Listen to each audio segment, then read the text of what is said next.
Je t'invite à t'abonner à ma chaîne YouTube pour être sûr de ne rien manquer sur l'alimentation fonctionnelle. Hey, salut, bon vendredi. J'espère que tout le monde se porte super bien. Aujourd'hui, je voulais faire du pouce à l'écoute du ventre sur Netflix. Je sais pas si vous avez eu la chance de prendre le moment de regarder dans vos nouveautés Netflix, mais je veux vraiment faire du pouce sur l'émission. Pourquoi? Plusieurs choses que j'ai à dire. On va en retenir surtout trois, OK? Trois en particulier. Trois choses à savoir. Pourquoi l'écouter? Déjà, un, man, que c'est visuel. Vous avez pas idée, quand je dis visuel, il y a le monde qui dit, ah, on parle des flore intestinales, les bactéries, puis c'est très abstrait, hein. C'est vraiment, tu peux pas voir des bactéries, tu sais, quand on pense à la pandémie, le virus, on le voyait pas, mais maudit qu'on savait qu'il existait. Donc, l'idée ici, c'est venir imager correctement c'est quoi une flore intestinale et son impact sur l'organisme au complet. Donc, on fait un lien avec les petites bibites dans ta flore intestinale, comment qui ont vraiment un impact. Donc, à l'écoute du ventre, c'est là que tu vas aller voir, tu vas suivre certaines personnes qui ont des enjeux de santé qui seraient secondaires à leur flore intestinale.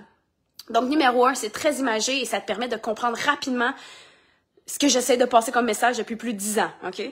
Comment ta flore intestinale, ça a un impact, c'est un pilier dans ta santé globale. Puis quand je dis santé globale, on va jusqu'à des mots chroniques que tu pourrais avoir tous les jours, que tu penses que c'est banal, que c'est à cause d'un aliment en particulier, mais finalement, c'est à cause de ta flore intestinale. Donc, l'idée, c'est vraiment de venir identifier ce qui se passe dans ta flore intestinale.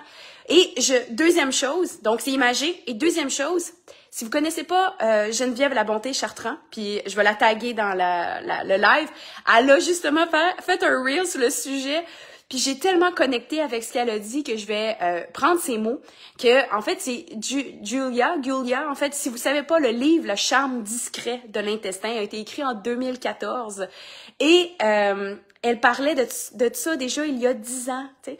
Puis elle comme moi, on était vraiment déçus de savoir que l'avancée a été très minime en 10 ans.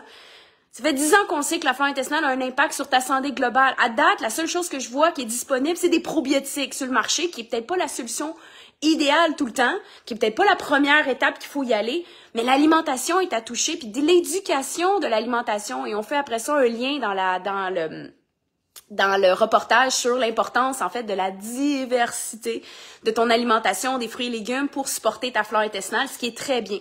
Ce qui est, selon moi, la base des choses, de revoir ton alimentation. OK? Donc, c'était un, qui était, en fait, yes, quelque chose d'imagé. Deux, avec mes petits pouces.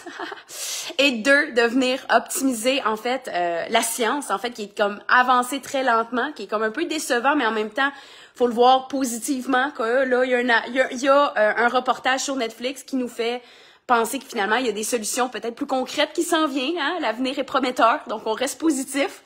Et ma troisième chose, ben, il effleure pas un sujet qui m'intéresse à 110%, mais si vous connaissez, j'en ai parlé la semaine dernière, mais l'intestin hyperperméable. Donc, le syndrome de l'intestin hyperperméable, qui est en fait, je trouve selon moi la clé qui amène la communication, qui amène des enjeux secondaires par la suite, des douleurs chroniques. Pour certains, ça serait des problèmes de peau. Donc, on fait des connexions beaucoup entre l'intestin et la peau, l'intestin et le cerveau. Et on sait qu'il peut y avoir une perméabilité même au niveau du cerveau, au niveau des cellules.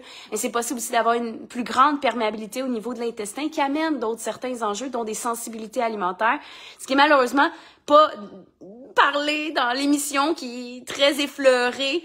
Je pense qu'il manque de profondeur sur certaines choses, mais on n'enlève pas que c'est très imagé pour quelqu'un qui apprend, qui veut en apprendre plus sur le système digestif. Je trouve que c'est un premier pas à bien comprendre. Donc, si vous avez des amis, que vous êtes déjà sensibilisés parce que vous me connaissez, pour ceux qui arrivent, peut-être qui sont nouveaux sur ma page, je suis Valérie Dussault, j'ai une maîtrise en nutrition, j'ai une expertise en alimentation fonctionnelle et je prône la santé du microbiote pour une santé globale depuis plus de 10 ans pour rétablir la santé, l'énergie, se sentir mieux, la perte de poids. Donc, c'est toutes des choses que je discute régulièrement avec ma clientèle. Et si toi, tu m'écoutes depuis longtemps et que tu cherches à optimiser la santé de ton conjoint, de tes enfants, de ta famille, mais c'est le néant, je pense que c'est un bon point de départ, cette émission-là, pour te faire comprendre qu'il y a une solution. Puis je pense qu'elle amène solution et surtout espoir, finalement, que C'est pas moi le problème. Ah, c'est peut-être ce qui se passe dans ma flore intestinale. Donc, très imagé. 2, je pense encourageant au niveau de la science, que finalement, ça va finir par avancer, mais on va peut-être attendre encore 75 ans avant qu'on vous suggère des choses concrètes sur la flore intestinale si on attend après eux. Puis je vois pas le danger de vous recommander de changer certaines choses au niveau de l'alimentation pour optimiser votre microbiote, que ce soit des légumes fermentés, que ce soit des prébiotiques, des choses qui aident à optimiser ton bien-être. Et troisième chose, peut-être s'intéresser à aller un peu plus en profondeur, donc avec l'intestin hyperperméable. Si vous avez besoin de plus d'outils sur le sujet, vous pouvez marquer e-book dans les commentaires. Ça va nous faire plaisir de vous partager en fait le e-book sur l'intestin hyperperméable qui peut être un bon point de départ pour en comprendre davantage, pour peut-être apporter certaines solutions concrètes au niveau alimentaire pour optimiser ton intestin. Je fais du pouce avec l'intestin hyperperméable et des fois certains enjeux au niveau global, comme je vous disais, des symptômes chroniques. Je vous ai parlé cette semaine que je participe au sommet du sommet de massothérapie, qui est en fait le premier sommet.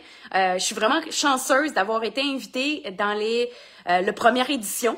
Donc, je voulais faire du pouce, vous dire que c'est ce week-end, ça commence demain, samedi, au Sheraton à Laval. Si t'es du coin, je t'invite à venir nous rejoindre. S'il y en a qui connaissent Jean-Yves Dionne, j'ai beaucoup partagé des choses avec lui. Il va être là le samedi, moi je suis là le dimanche. Il y a vraiment des beaux conférenciers à travers même le monde, là. On a des juges en massothérapie qui viennent à travers le monde. C'est Liane Dufresne, qui est une pionnière en massothérapie au Québec.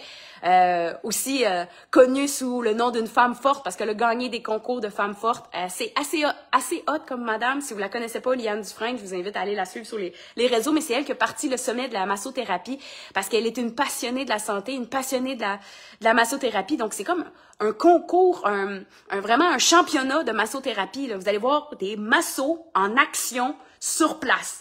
Vous allez pouvoir aller là, voir comment les massos travaillent, connecter avec eux, puis voir finalement trouver ton bon masso. Puis s'il vit loin de chez toi, il peut peut-être te référer à quelqu'un près de chez toi. Donc, je pense que c'est une belle place pour trouver ton massothérapeute, connecter avec des gens en santé globale pour optimiser tes enjeux de santé, que ce soit dans un enjeu de perte de poids même. Parce qu'on ne pense pas, mais le drainage lymphatique, que les massos, ils ont la touch là-dessus. Donc, mais que ce soit en perte de poids, que ce soit en aspect digestif, au niveau viscéral, ils vont te donner des bons cues, des bonnes infos. Donc, je pense que tu as tout à gagner à combiner les approches, que ce soit avec l'alimentation, que ce soit au niveau physique. Je pense les thérapeutes, on gagne à vraiment s'associer ensemble, à comprendre comment l'autre travaille pour combiner, faire des ponts sur une solution concrète pour le client. Mais le client, il a besoin de comprendre également pour voir qu'est-ce qui l'améliore. Est-ce que c'est un, est-ce que c'est l'autre? Donc, je pense qu'on travaille en équipe, c'est vraiment ça, pour t'amener à ton ultime, te sentir mieux dans ta santé globale. Donc, j'espère que ça répond. Marie-Hélène, je vais aller regarder ça. Mon Dieu, tu vas triper. Tu me donneras un feedback dans le club. Je suis curieuse. D'ailleurs, je voulais le partager. Mais je t'invite fortement à l'écouter. Allô, Renette, qui est avec nous. Yervan, Francine.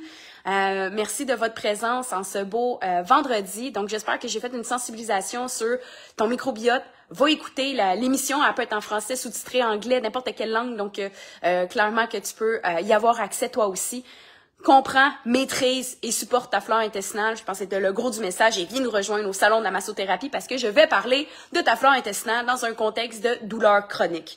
Donc, si c'est ton cas ou un ami ou quelqu'un de la famille, tag-le dans le post, invite-le. Il a besoin de le savoir pour prendre en charge parce qu'il y a de l'espoir à y avoir puis ça se passe entre autres à l'intérieur de toi. Donc, prenez soin de vous. Bonne journée. Bye!